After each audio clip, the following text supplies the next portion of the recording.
Bueno, perdonen la demora, pero tuve un problema acá. Casi que tenía que suspender, pero vamos a seguir. Bien, seguimos con conceptos fundamentales. En este caso vamos a dar algunas pautitas pequeñas nomás de la hemodinamia, como para que tengamos una idea. Y esto es hemodinamia, digamos, es el estudio de cómo se moviliza o mueve la sangre en los vasos,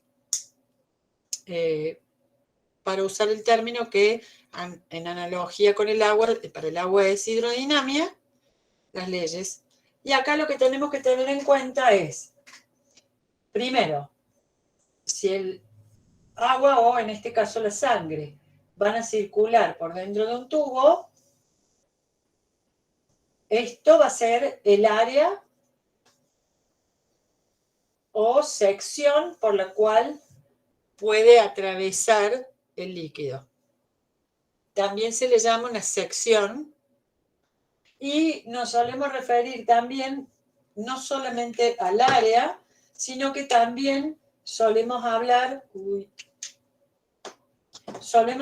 de el diámetro, ¿sí?, de la sección. De cualquier manera, hablemos del diámetro o el área. Esto significa que si el área es mayor, entonces por esta sección o área, ¿cuánto volumen pasa de sangre? O sea, va a ser mayor el volumen que aquí.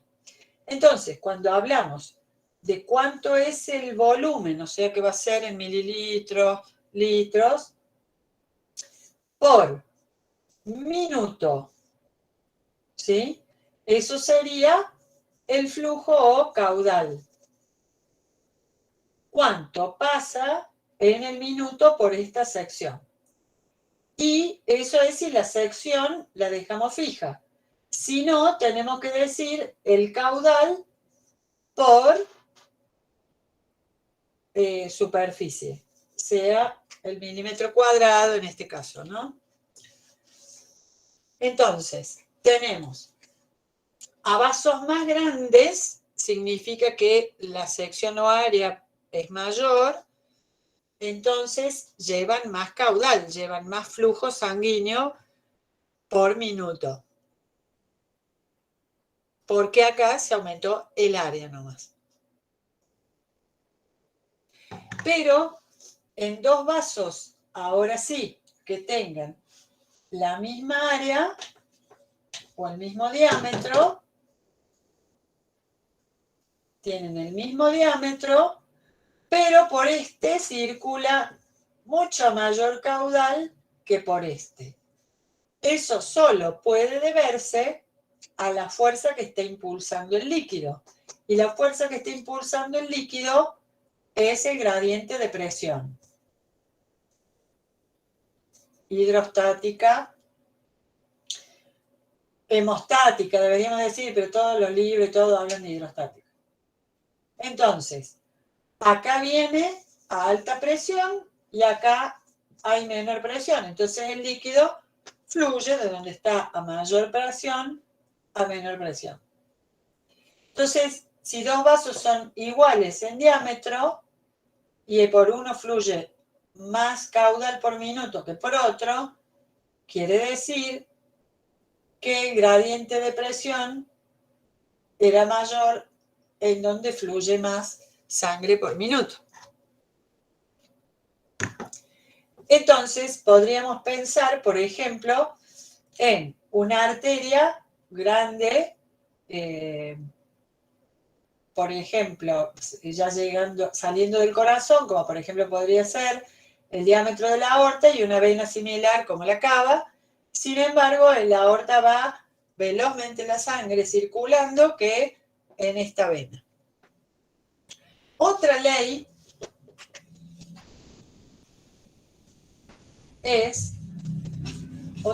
hemodinámica es que si venimos con un diámetro, digamos, o dentro de la misma ley sería, si venimos con un diámetro y de golpe hay un estrechamiento y sabemos que acá hay un flujo conocido, ¿qué pasa con la sangre que viene aquí? Que ya sabemos que hace turbulencia y todo eso. Pero si no ha cambiado el flujo y acá hubo un estrechamiento, acá entonces la velocidad aumenta. ¿Por qué? Porque yo acá en cada sección, supongamos, traía 10 mililitros por segundo. 10 mililitros por segundo. 10 mililitros por segundo. Pero acá tengo menos diámetro. Pasa menos caudal. Y sin embargo acá vuelvo a tener 10 mililitros por segundo. ¿Qué pasó entonces? Y que acá pasó a mayor velocidad. Entonces, en este punto del estrechamiento, por ejemplo, pasan 20 mililitros por segundo, solo en esta área. O sea, por ley general, cuando estrechamos y sostenemos el flujo es porque ahí tuvo que pasar volando. Como cuando apretamos una manguera, por ejemplo, en la punta. Exactamente. Vos apretas Se nota que sale así. muy bien, John. Vos apretas la punta de la manguera, estrechas la manguera, entonces la obligas a salir más velozmente, con lo cual aumenta la distancia en ese caso porque la manguera se acabó. Si siguiera la manguera y vos solamente la apretas en un punto, por ese punto pasa más rápido. Por eso uno ahí ve que hace ruidos del flujo y etc. Profe, Claro, hace turbulencias y cosas raras. Sí, pero allí no se puede crear una resistencia allí al flujo. totalmente. Ya, ahora vamos a hablar muy bien, Marino, de la resistencia. Si seguimos ahora con el cambio de diámetros, o sea, el estrechamiento, y ahora lo hago al revés, y hago una panza, una dilatación. Acá vengo con 10 mililitros por segundo, 10 mililitros por segundo. ¿Y acá qué pasa? 20 mililitros, perdón, 5 mililitros por segundo. O sea, acá se llama un remanso, disminución de la velocidad, ¿sí? Y volvemos a los 10 mililitros por segundo. O sea que esto es como cuando ustedes ven un río. Viene el río, se tiran con la gomita ahí flotando, la colchoneta, van a velocidad y cuando llegan a la olla se quedan flotando a poca velocidad y se enganchan de nuevo al río, vuelven a agarrar velocidad. Es lo mismo o muy parecido. Entonces, cuando aumento de golpe el diámetro, se produce una detención, por lo menos parcial, o una disminución de la velocidad de la circulación.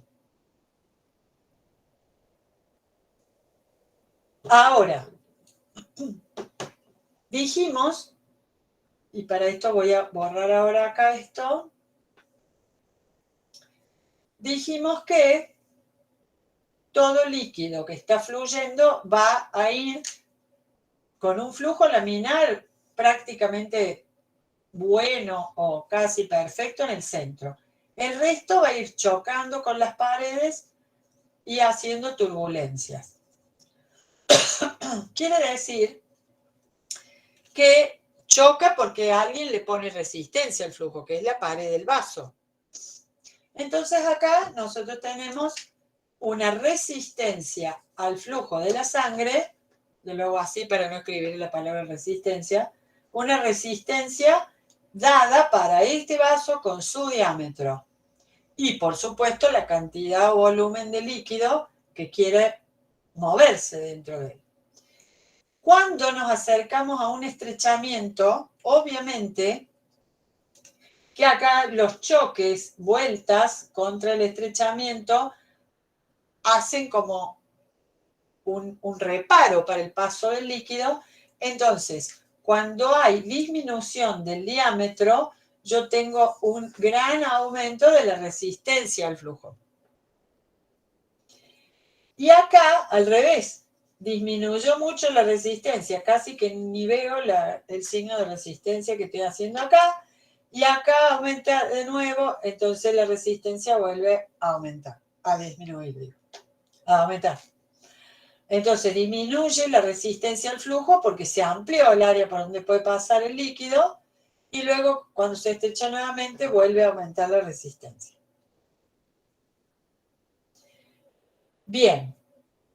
Y la otra cosa que hay que tener en cuenta acá es qué pasa con la distancia que tiene que recorrer este fluido. Porque ahora hablemos de la distancia a recorrer. Si esto fuese la distancia que va a recorrer en este vaso,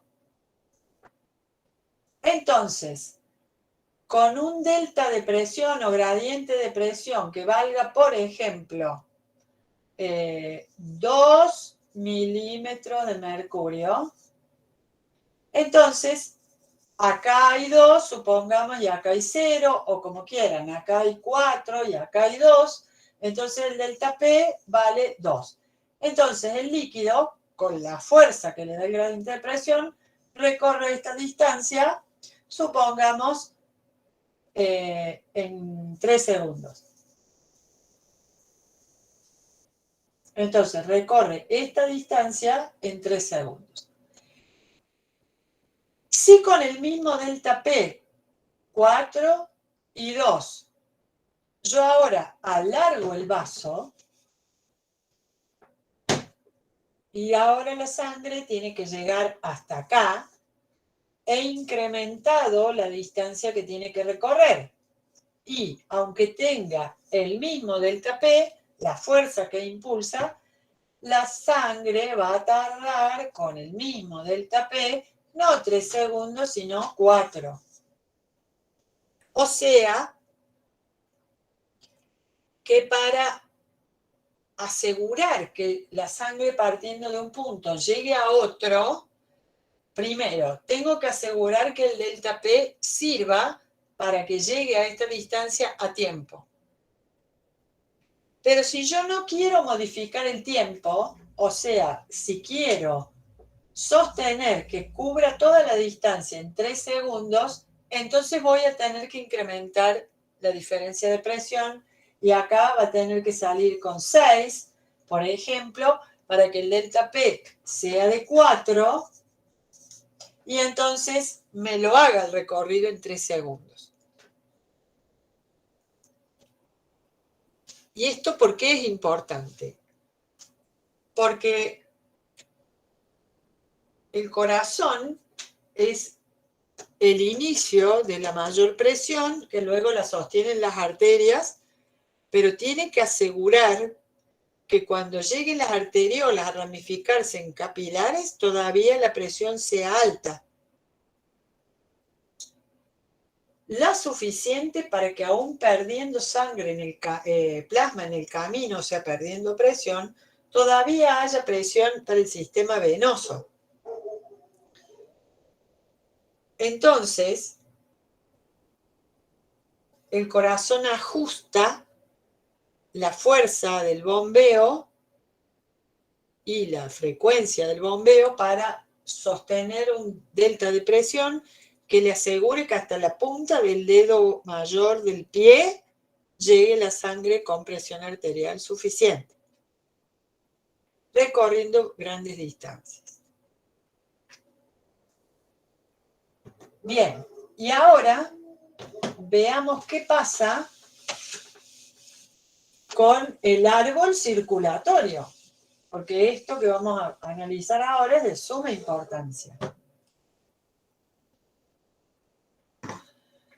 Nosotros partimos de alguna arteria pequeña, cualquiera, supongamos una arteria pequeña cualquiera, que a su vez se va a ramificar más tarde o más temprano en arterias pequeñísimas, y estas a su vez se van a ir ramificando en arteriolas.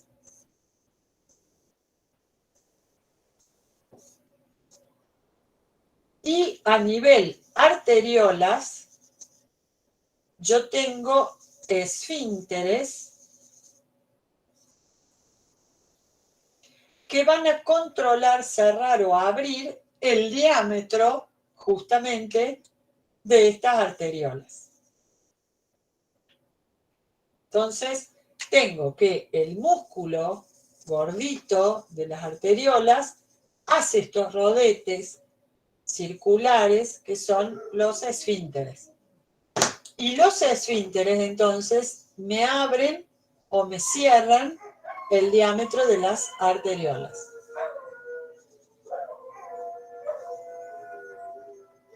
Entonces, como pasaba en las arteriolas aferentes renales o eferentes, me abren o me cierran el flujo y me generan mayor o menor resistencia. Entonces, en cada una de estas divisiones hay un aumento de la resistencia, porque claro, ¿cómo lo pueden ver ustedes a eso? Fíjense que cuando ustedes tienen una manguera y dicen, ¿cómo me gustaría en vez de regar con la misma manguera todo el tiempo? Voy a poner un acodo, voy a dividir la manguera en dos y voy a regar con dos mangueras a la vez. Y el agua no sale. No sale cuando divido la manguera en dos. ¿Por qué? Porque cuando yo tengo la manguera con una presión que la trae el sistema de cañerías que entra a mi casa, yo pongo la manguera y debe salir por el extremo de la manguera, que es el delta P. No hay presión en el extremo de la manguera, vale 0, y la presión con que le larga la empresa del agua y viene por las cañerías es la de inicio. Y el agua sale de la poca presión o mucha que traiga a la noche, en el día, en el verano, en el invierno, pero yo en el extremo de la manguera tengo 0. Ahora, en cuanto yo divido la manguera en dos, la resistencia que va a aumentar la resistencia al flujo, ¿por qué? Porque son dos mangueras de menor diámetro que ya ofrecen mucha más resistencia y que con la suma de estas dos resistencias me terminan anulando la fuerza con la que venía el agua, entonces no sale por ninguna de las dos. Ahora bien, piensen ustedes que después las arteriolas se dividen, se capilarizan, hacen este sistema portacapilar y después se reúnen en las vénulas y a su vez, con la poca menor presión que llega a las vénulas, porque ya la perdió acá al agua, al líquido, en los tejidos, en los capilares, después encima las vénulas se tienen que reunir varias en vena, o sea, al revés. Las vénulas reuniéndose en mayores, que a su vez se van a reunir en mayores, o sea, va bajando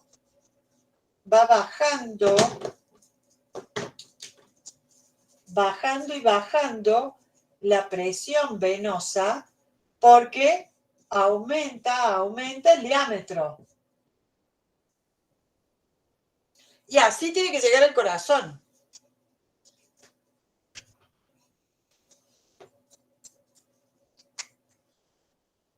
Entonces, primero, ¿cuántas divisiones? Nosotros no podemos hacer que salga el agua en la división de una manguera en dos. Y el corazón con las arterias aseguran que cuando va dando ramas la aorta, cada una de esas da muchas divisiones y cada una de esas divisiones da muchas divisiones, estrechando cada vez más los diámetros y haciendo más resistencia a que la sangre fluya,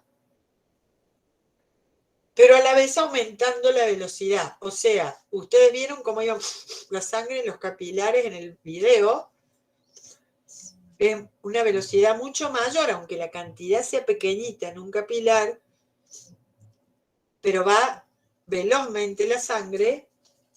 ¿Por qué? Porque yo arranqué, supongamos, con un volumen importante a una velocidad en la aorta, pero voy dividiendo cada vez a menores diámetros y cada vez voy aumentando más la velocidad, aunque voy disminuyendo el caudal. ¿Se entendió? En el árbol arterial voy disminuyendo el diámetro, aumentando la resistencia, aumentando la velocidad porque se va estrechando. Y el corazón tiene que asegurarse de que su fuerza, o sea, la presión que le da la sangre de salida, a lo cual ayudan la aorta y las grandes arterias, sea suficiente para vencer toda la resistencia de las subdivisiones y llegar hasta comenzar el árbol venoso, digamos.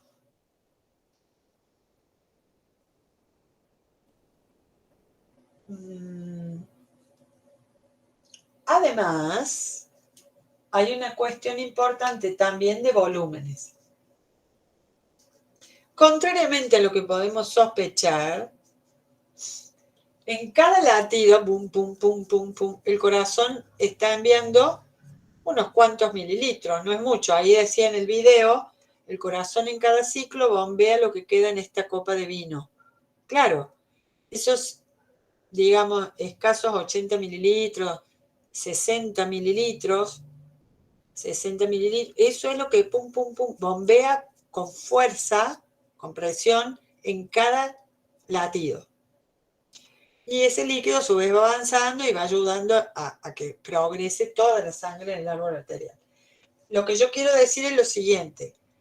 A medida que va pasando los 70 u 80 pulsaciones, las 80 o 90 pulsaciones por minuto, supongamos que eso fueran cada latido 100 mililitros, hubiera impulsado en el minuto 8 litros en total.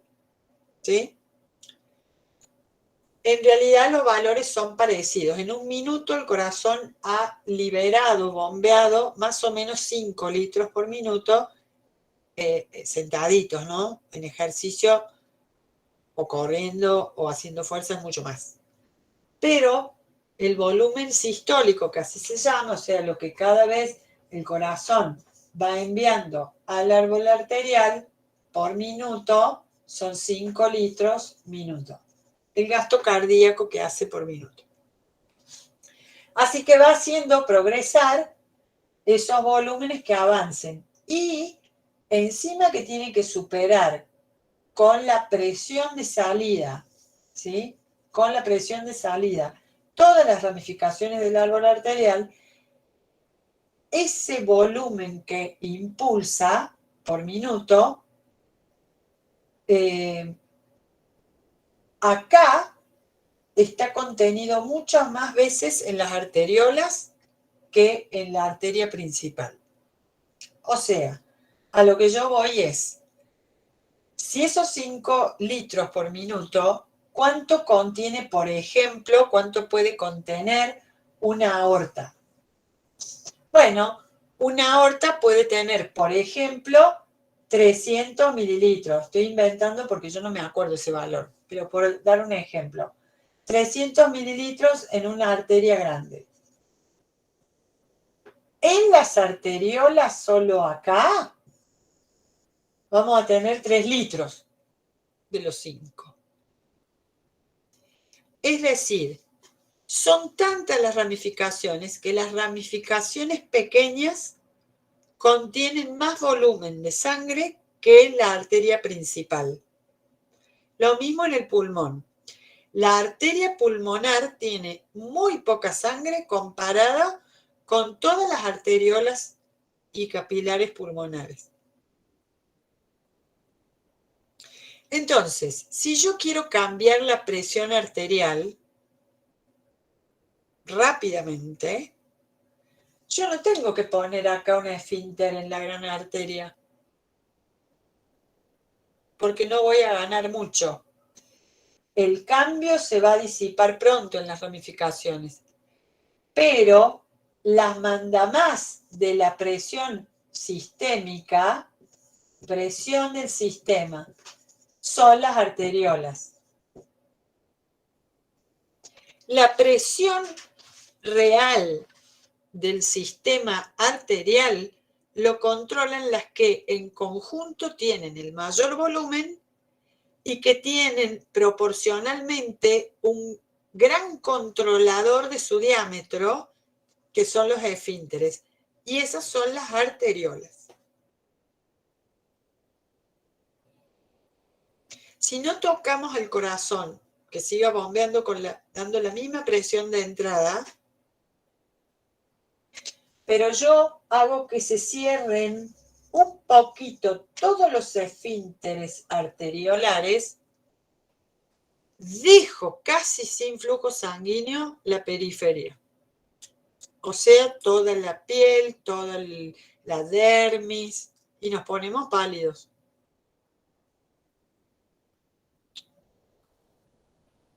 Y si quiero, por ejemplo, disipar calor, en cambio, y me pongo colorado de calor, abro todos los esfínteres arteriolares, aumenta el flujo en los capilares, me pongo colorado porque aumente la circulación periférica. En un caso aumenté la resistencia, cerré el flujo, y en el otro disminuí la resistencia. Acá viene lo importante. Es tan importante para controlar la circulación sanguínea, tener control sobre el bombeo del corazón, su fuerza y frecuencia, como tener control sobre el sistema periférico, entiéndase, controlar más que nada las arteriolas y sus esfínteres. Y nosotros sabemos que estos esfínteres son músculo liso y que ante la descarga simpática, o sea, del autónomo o vegetativo, sistema nervioso autónomo, el simpático, el del susto, el de entrar en lucha, defensa, huida, es el que me pone pálido, el que prioriza la circulación de la sangre a cerebro, corazón y músculos, pulmones, o sea, los órganos vitales para estar en esa situación, y por lo tanto me cierran, el simpático me cierra las arteriolas y me deja pálido porque me deja con poco flujo de sangre periférica. Pero el mismo simpático que me cierra las arteriolas es el mismo que me aumenta la fuerza y frecuencia cardíaca. O sea, me cierra la circulación periférica y me aumenta la central, corazón, cerebro, pulmones.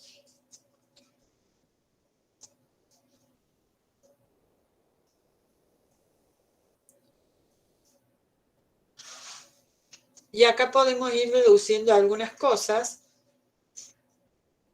El simpático va a activar los músculos voluntarios, porque yo necesito moverme, correr, trepar, correr para huir. Entonces, termina siendo con el mismo neurotransmisor que estimula con el simpático el músculo esquelético, que era la acetilcolina. Acá ese simpático con la acetilcolina me es, digamos, cerrador de arterias. Y luego, para revertir esto, va a venir el parasimpático del autónomo, y el parasimpático, al revés, con la adrenalina y noradrenalina, me abre la circulación periférica porque estoy tranquilo, estoy en digestión, reproducción, me baja la estimulación, me aumenta la estimulación cardíaca, la adrenalina, me abre el flujo arteriolar, periférico, o sea, me hace disminuir la resistencia periférica. Y, por otro lado, me estimula el digestivo, excretor, reproductor.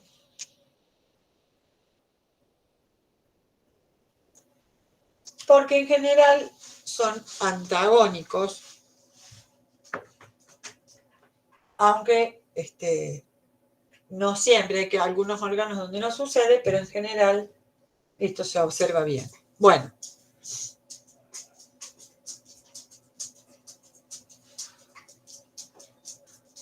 Entonces, ahora cobra más importancia también entender que lo que no solamente el nervioso, con sus impulsos nerviosos y sus neurotransmisores, tiene control sobre el sistema circulatorio en general, no solamente el corazón, sino los vasos, sino que también ahora hay que agregar lo que llega por vía humoral, o sea, capilares sanguíneos, y que de la sangre vienen también los mismos factores prácticamente, es decir, adrenalina, noradrenalina como hormonas, pero ya haciendo efectos duraderos. Entonces, hormonas también. Entonces, a nivel general o sistémico, la circulación está controlada, controlando tanto al corazón como a los vasos, y en especial teniendo un control fino sobre las arteriolas porque modifican todo el sistema. La resistencia, la circulación, el caudal, todo.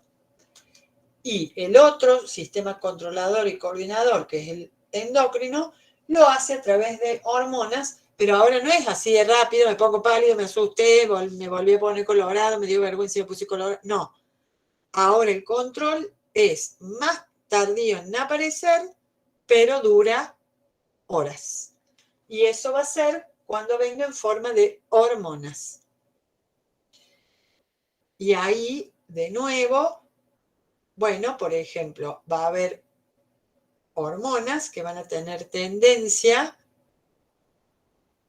como por ejemplo, las tiroideas, los corticoides, a ser excitatorios, ¿sí?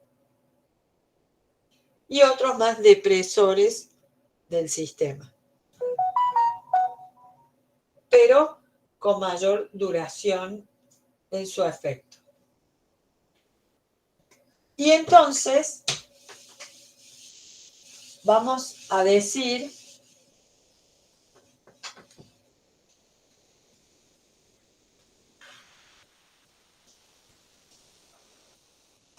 que en lo que se denominaría, digamos, el control de la circulación o control circulatorio, tendríamos un control general o sistémico dado por el sistema nervioso y el sistema endocrino. Ambos van a ir a controlar dos partes fundamentales del sistema, que son el corazón y los vasos, en especial las arteriolas. Con impulsos nerviosos, o sea, nervios que llevan adentro neuronas motoras que van a descargar sobre el corazón y los vasos. En especial dijimos las arteriolas. Y también de largo alcance, hormonas.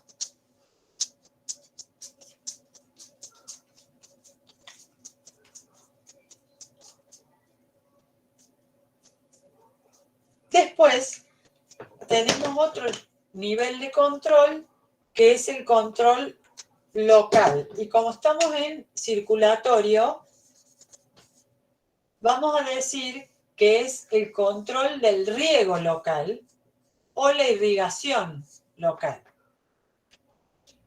Lo que estamos diciendo es controlar esto, controlar más o menos sangre a los capilares de ese tejido.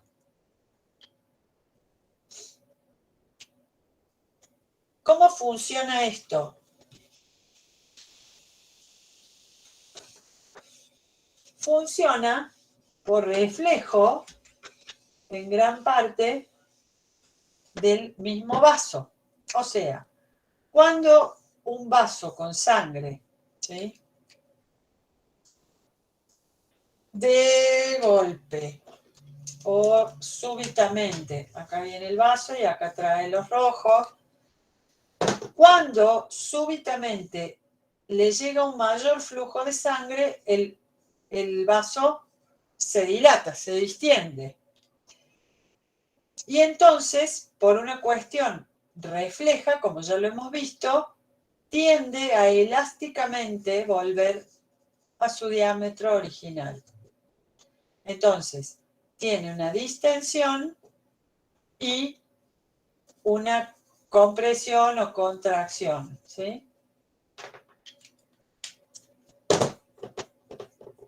Esto funciona haciendo, como dijimos en la aorta y grandes arterias también, que se vuelva a apretar sobre la sangre, a presionar y manteniendo la presión arterial, por ejemplo. Pero también funciona así en el árbol venoso, aunque sus paredes son más distensibles y menos duras.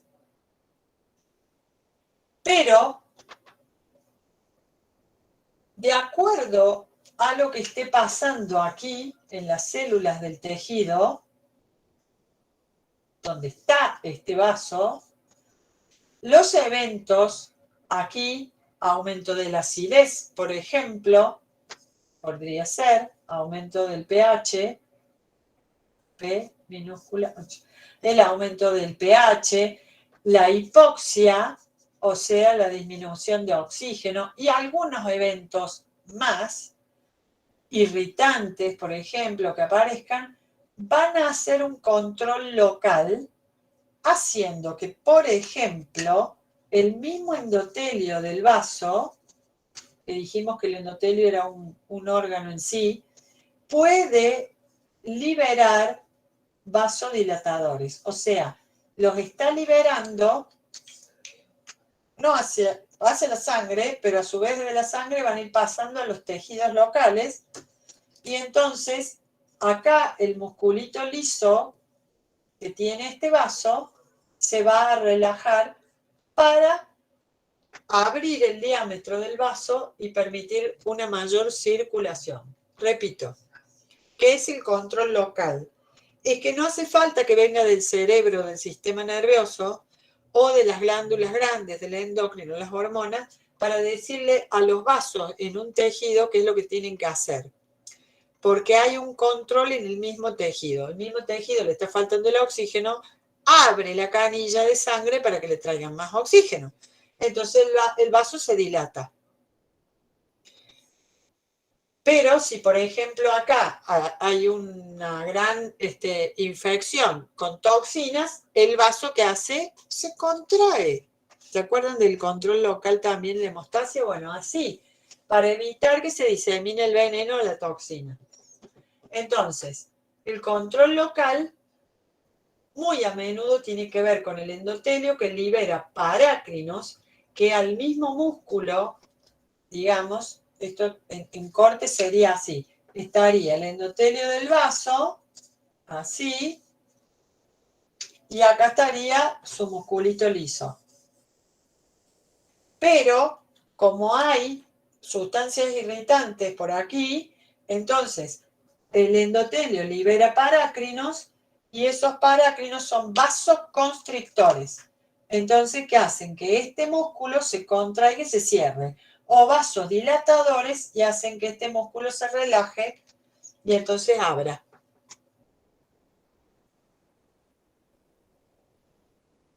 Obviamente que ya están muchas de las señales conocidas por ustedes para estas cosas, la adrenalina, noradrenalina, acetilcolina,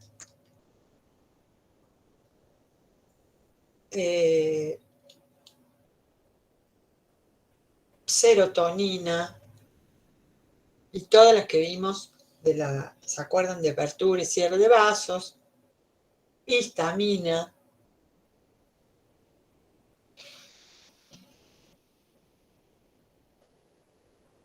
Y voy a agregar dos más, que son muy interesantes, nos interesa a todos. Unos por la erección y los otros por la erección. Uno es el gas NO u óxido nítrico. El gas óxido nítrico es liberado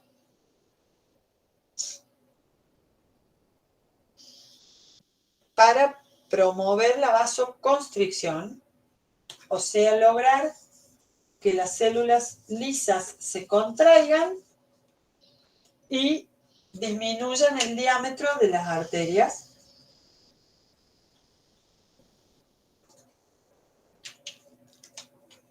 Y esto es importante que ocurra en las arterias de la base del pene para lograr que la sangre entre a presión, pero que no pueda volverse por el aumento de la resistencia, porque se cerraron, acumulando la sangre en los cuerpos cavernosos del pene y obligándolo a erectarse. Esto para que lo recuerden, porque como llama la atención y vale, hacemos monumento al NO y todo lo demás, se van a acordar. Pero también tengan en cuenta que se usa para abrir los vasos, pequeños vasos del pulmón, para lograr más irrigación y más oxigenación de la sangre. O sea, abrir más para que entre más sangre a rodear los alvéolos pulmonares y entonces cargarse con más oxígeno de ese aire. También se usa como regulador, bueno, en muchas partes, para aumentar la irrigación en el hígado, etc. O sea que a veces los propios órganos, sus tejidos, hacen su propio cierre, digamos, de la irrigación y a veces también su propia hiperemia. Ya voy a decir eso por qué. El otro señor importante gas, aparte lo liberas y difunde por todos lados porque es un gas, o sea que es rápido, muy rápido. El otro, que ya lo conocemos, es el monóxido de carbono, que decíamos, liberado, inhalado y entrado a los glóbulos rojos, impidiendo la unión del oxígeno, leemos un veneno, porque nos asfixia, nos deja sin oxígeno. Pero, sin embargo, dentro de la fisiología, y esto es lo interesante, las células muchas veces hacen reacciones que producen como metabolito o producto el CO. Y el monóxido de carbono actúa vasodilatando, aumentando toda la irrigación local. Y cuando uno aumenta la irrigación local con sangre, o sea, abre los grifos, la zona se ve rojiza y eso es signo de la hiperemia. Hiper, más, mucho, emia, sangre. Entonces, cuando uno, por ejemplo, se pone muy colorado de vergüenza, es una hiperemia en las mejillas, ¿sí? Pero internamente en los tejidos, hiperemia tendrían, por ejemplo, los tejidos de los cuerpos cavernosos del pene, por ejemplo. Pero la vasodilatación en ese caso tiene que venir acompañada de una vasoconstricción en la base para lograr que no se escape por un gradiente de presión la sangre de los cuerpos cavernosos. Y también el monóxido de carbono, llamativamente, es usado en el cerebro. O sea, estos gases son usados en el cerebro. Recordemos que por la barrera hematoencefálica no cualquier sustancia puede pasar el endotelio de los capilares y entrar al tejido nervioso en sí, a las neuronas, pero sí los gases.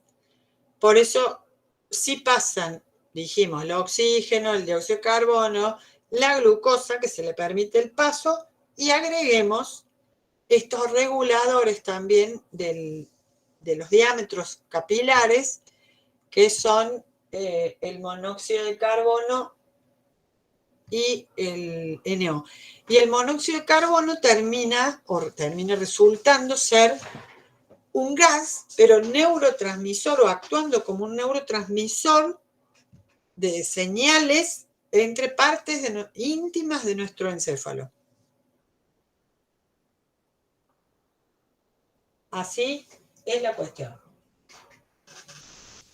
Entonces, de nuevo, a nivel local, las sustancias pueden ser muy parecidas que a nivel sistémico, y también agregando algunos factores más de control local que pueden existir para abrir solamente en ese sitio del cuerpo, de los tejidos o de los órganos, y entonces algunos órganos pueden estar aumentando su riego sanguíneo mientras todo el resto no, porque hay un control local.